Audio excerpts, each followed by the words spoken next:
আমি চারটি বিষয়ের কথা বলবো, যেগুলো রমজানে হয়তো কম বেশি আপনি করেছেন আল্লাহর তৌফিকে। সেই চারটি আমলকে আপনি যদি রমজানের পরেও ধরে রাখতে পারেন, আমি আল্লাহর কাছে বিশ্বাস করি, আল্লাহর কাছে আমার সুধারণা যে আল্লাহ তাআলা আপনার রমজানকে সাকসেস করেছেন, আল্লাহ আপনার রমজানকে কবুল করেছেন, কারণ আপনাকে আল্লাহ আবারও ইবাদতের তৌফিক দিয়েছেন। আর সেই চারটি কাজের প্রথম কাজ হলো, আমরা অনেকেই আলহামদুলিল্লাহ সারা বছর নামাজ নিয়ে অবহেলা কম বেশি করলেও রমজান মাসের সম্মানে, তাকওয়ার মাস হিসাবে, কোরআন নাজিলের মাস হিসাবে, শ্রেষ্ঠ মাস হিসাবে, ইবাদতের মৌসুম হিসাবে রমজানে অনেকেই পুরুষরা 5 ওয়াক্ত নামাজ মসজিদে গিয়ে পড়ার চেষ্টাটা করেছে। মা বোনরা ওয়াক্ত হওয়ার পর দেরি না করে তারা নিজ নিজ অবস্থানে নামাজটা আদায় করার চেষ্টা করেছে।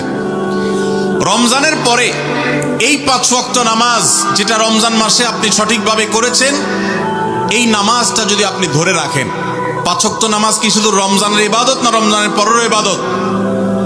কি বলেন? 5 ওয়াক্ত নামাজ কি শুধু রমজানের ইবাদত?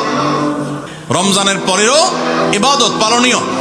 অতএব 5 ওয়াক্ত নামাজ যদি আপনি রমজানের পরে ধরে রাখতে পারেন, আপনার জান জীবন যেতে পারে, অনেক লস হয়ে যেতে পারে, কিন্তু ওয়াক্ত চলে যাবে আর আপনি নামাজ পড়বেন না।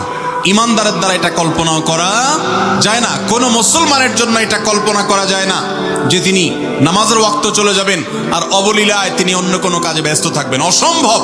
এর সাথে ইমানের সাংঘর্ষিকতা এই লেভেলের যে ওমর ইবনুল খাত্তাব রাদিয়াল্লাহু তাআলা বলেছেন, লা হাজ্জা ফিল ইসলামি লিমান তারাকাস সালাহ।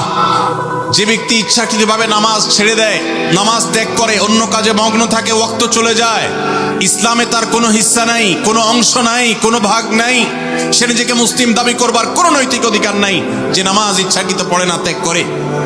রমজান মাসের 5 ওয়াক্ত নামাজটা যদি আপনি সারা বছর ধরতে পারেন, এটাকে যদি আঁকড়ে ধরতে পারেন এবং ধরে রাখতে পারেন, তাহলে আপনি একটি আমলে সাকসেস।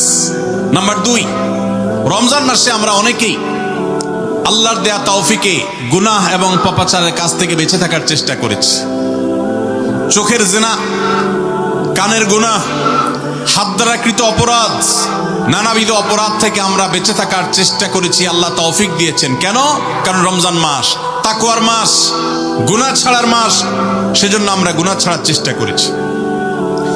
এই যে রমজান মাসে আমরা পাপাচারের কাজ বর্জন করে থাকার চেষ্টা করেছি, রমজানের পরেও যদি এই চেষ্টাটাকে অব্যাহত রাখতে পারি, এটাকে যদি আমরা ধরে রাখতে পারি, ইনশাআল্লাহ আমার রমজান সাধনা সার্থক হয়েছে, আমার রমজান ইবাদত কবুল হয়েছে আল্লাহর কাছে। এটা বুঝার সবচেয়ে বড় আলামত হলো রমজানের পর